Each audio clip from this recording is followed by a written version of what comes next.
The new Odyssey trailer did drop over there from, of course, Christopher Nolan, coming out this summer in July. It's not that far away. The Iliad guys, of course, Homer's Journey coming forward. We got, of course, Matt Damon, and also, of course, Peter Parker himself. GR's doing it right now. Peter Parker himself, Tom Holland.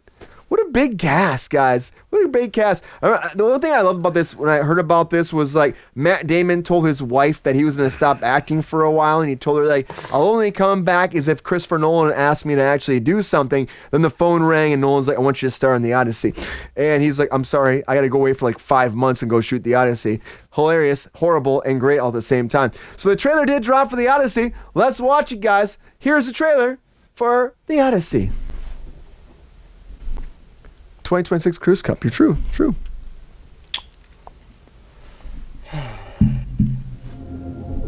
I gotta say, I'm liking Matt Damon for this role. I was a fan of Tell me what you remember. in the 1996 made-for-TV movie that we watched in history class. The wife? Right? With like Cedar Home. Who's playing The son. I think. And then what? The color grading in this trailer is killing me. We won the war. It's so Netflixified. I'm not sure actually. Help me go home. People have said it's like his new superhero movie. This is a household waiting for master. I mean, Gladiator vibes off the top, right? Big Gladiator I vibes. want you to choose me. The first one. I think his king is coming back. No, he's not. I still have some chatter on my actors. What would he do if he came back here and find all these suitors in his house? You're pining for a daddy you didn't even know, like some sniveling shit. bastard. Spider-Man and Who's Batman. looking after your wife and son? Do you see? My dad is coming home. Bringing vengeance. Very melodramatic. I mean, the visuals in themselves, though, man.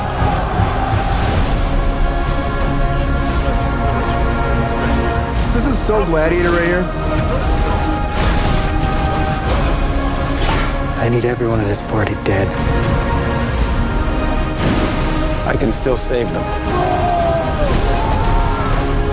You're a man who needs to control his fate. But you cannot control this. Little puppy. That world is... Oh! That's right. That's the real crux of the movie. No one could stand between me. Did they build that ship? I bet no one built that ship. I don't think it's all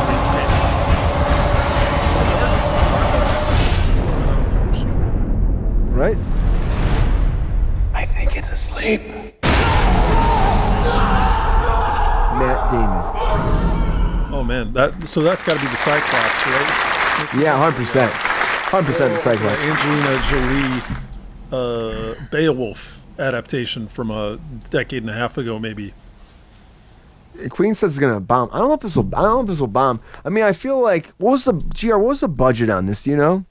It's got to be one of the most expensive. Whatever movies the of all time. budget was, even if it's the worst piece of shit you've ever seen, it is not going to bomb. It is going to make more money than any film you've ever seen.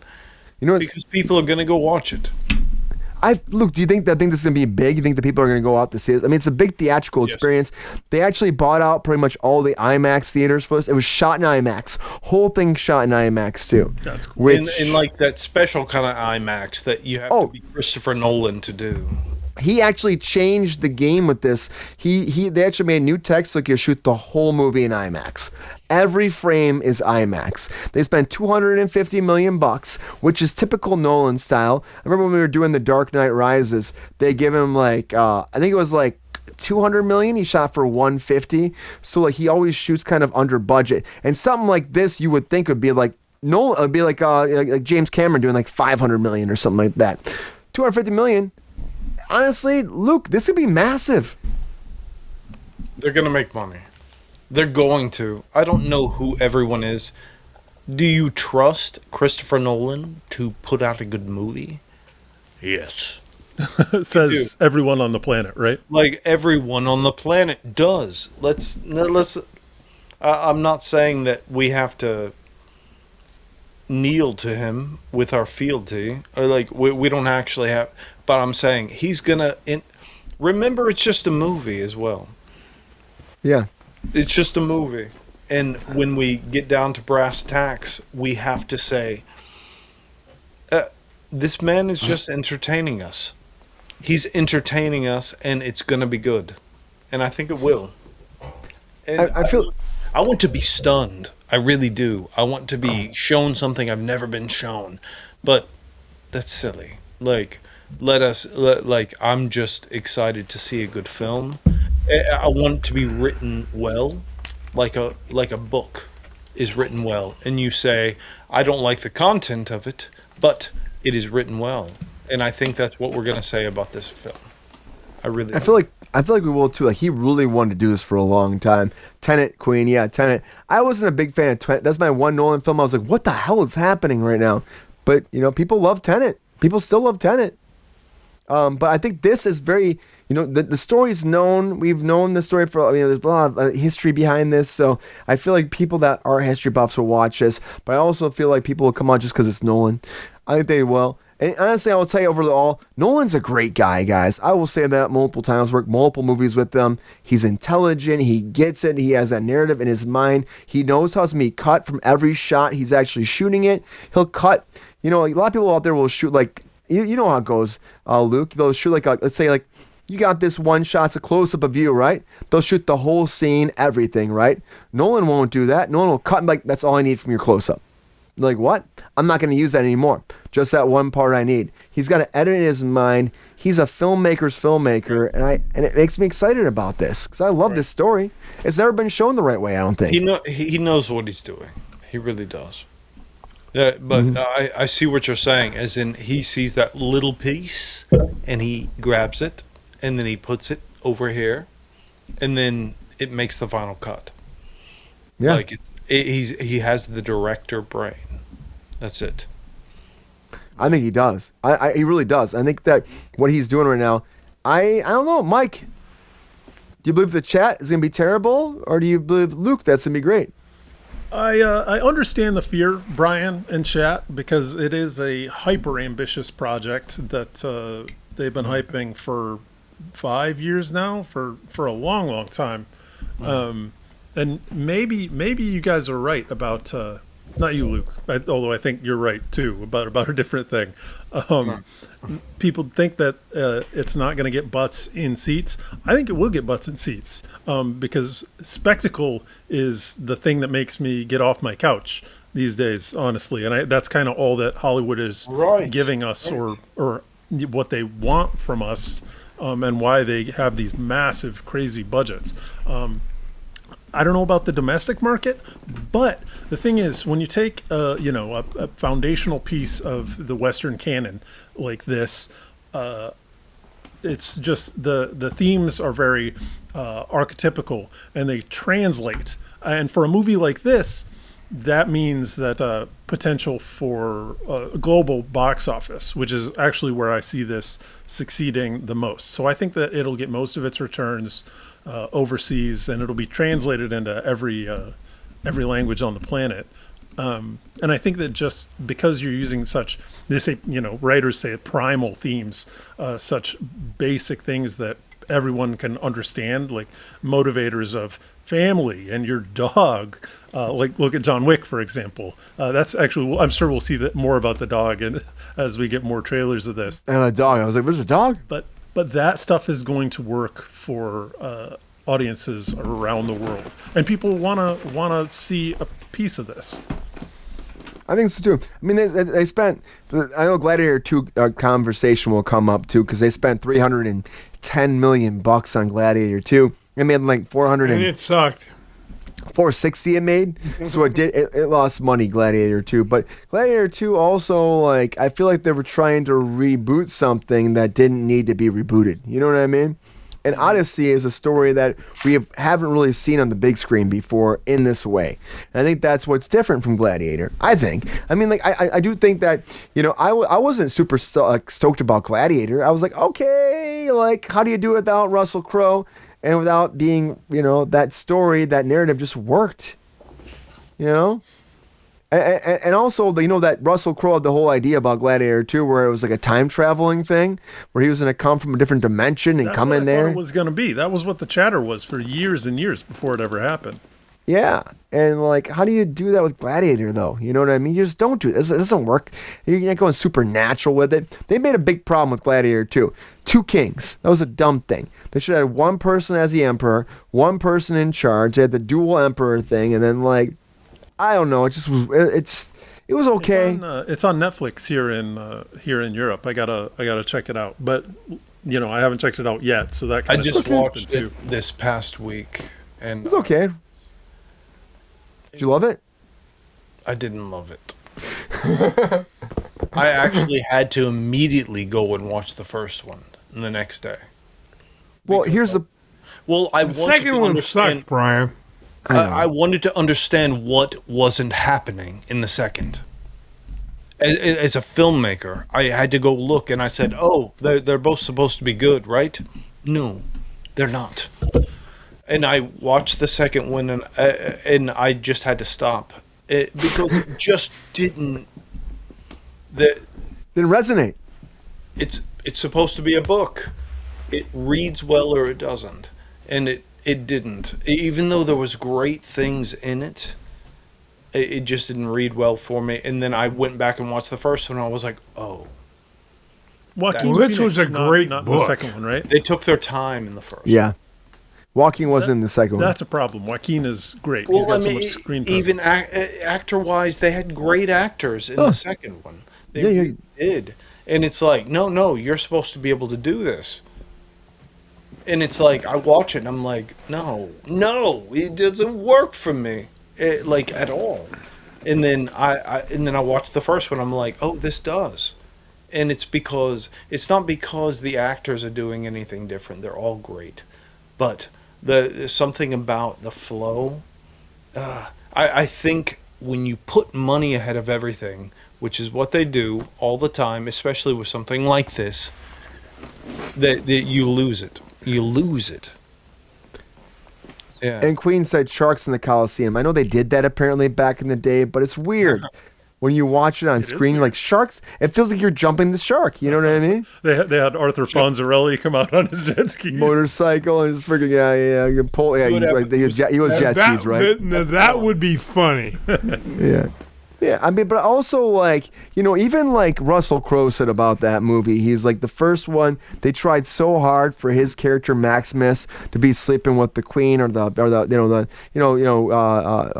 Joaquin Phoenix's sister, like trying to sleep with her. But he's like, he's mourning his wife. It's about him, redemption, finding it out. Like, he wouldn't sleep with her. He loves his wife still. His wife got murdered. Yeah. Because like I said, I just watched it yesterday. They kissed, but they don't fuck, and they were supposed to fuck apparently. Well, actually, while I was watching it, I was like, do they? No, they don't. I was gonna say, they don't have sex. They don't make love. I'm sorry, I'm very vulgar right now. They don't make love. Well, it immediately turns to they kiss, and then he gets he has to go into his thing, and then it's because he's in love with his wife still. He's in love with his wife, but he's trying to survive, and then the war starts, basically. It happens immediately. What do you think about that? The whole idea of Gladiator was about him trying to get, redemption for his murdered family. And that's why it works so well. Him as a character finding himself, getting that redemption, getting up to the Emperor, taking it out. And that's why the second one didn't have that attachment of his kind of kid in this, you know what I mean? It has nothing to do with the Odyssey. I know.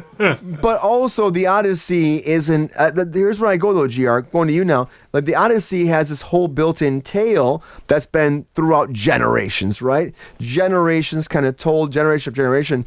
And it hasn't been done in a big scale like this. I watched the one in high school. We all watched that one. Well, it's been done 5 times, Brian. Yeah, but not this scale, $200 million. Is this the best way to actually tell the tale? Yes and no. I mean, I love the director. Don't get me wrong. His work is incredible. But they didn't spend $250 million on anything back when they were making films back in the day. If you spent $50,000, you were way over budget. Oh yeah, back then. But now you spend more than $500 million over budget. You know what I mean? Well, this has a chance to be an incredibly good movie, given who Nolan's with him directing. But it has a chance to really be a big disappointment too, unfortunately. So you don't see this being a hit? Well, I think it's going to be it'll make money, but it's not going to be the film of the year. I'm sorry, I don't think it is. Oh man, I think it might be great. They messed up making for some effects Oscars, if nothing else. I wouldn't be surprised. Oh yeah, that I can see, Mike. But I don't see this getting the Best Picture of the year. Yeah, I don't know. I think it's going to be thrown out into the oblivion because Christopher Nolan, name a bad film. I mean, Tenet, I can't call it bad, but I'm still confused. Me too. I'm still confused. It wasn't his best work. Let's put it that way. How's that? I'm like, what are we doing here, Nolan? I love him, but I think he meant to be a little bit because he'd worked on it for so long, and that's the way he works. He's not going to give us shit. He's going to heap great truth upon us with his film. Robert Pattinson is coming back. I think Tenet was the first time I saw Pattinson perform, and I was like, oh, he's not just a sparkly vampire. He's got some chops. Right. He's got chops. Well, I think I think that's why a few actors are in Christopher Nolan's new film is because he does bring. It's not controversy. It's stop thinking like this and let me do my thing. Let me put my people into this, and I'm talking. I'm just saying, there are actors. People don't want Matt Damon in that role. Matt Damon, but he's going to kill it. He's going to play this role. I really think that he. I mean, could you see Matt Damon with an Oscar? I would love to see Matt Damon with an Oscar. I think he's got it. And how do you like them apples? Chalamet first.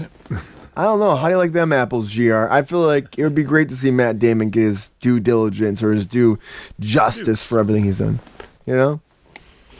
I don't know, guys. I think that overall, I think this is going to be a lot different than we think it's going to be. I think it's better than we think. It's coming out in the middle of July. The problem is it's coming out during the drunk dork summer. It's a weird time for it to come out. You got He-Man coming out, Mortal Kombat.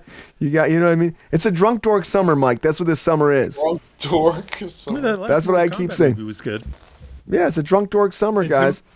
Let's move. Okay, not done. It's a drunk dork summer, GR. Look at the movies coming out this summer. They're all dorky. We've been over this 455 times, Brian. I know. I'm trying to coin it. No one listens to me, though. Nobody listens to me. I'm like, drunk dork summer. Let's go, guys. Anyways, Mortal Kombat comes out this week, which we might have to delay. Jordan and I might do an out-of-theater reaction together, guys, which is crazy because I'm going to go to Michigan this week.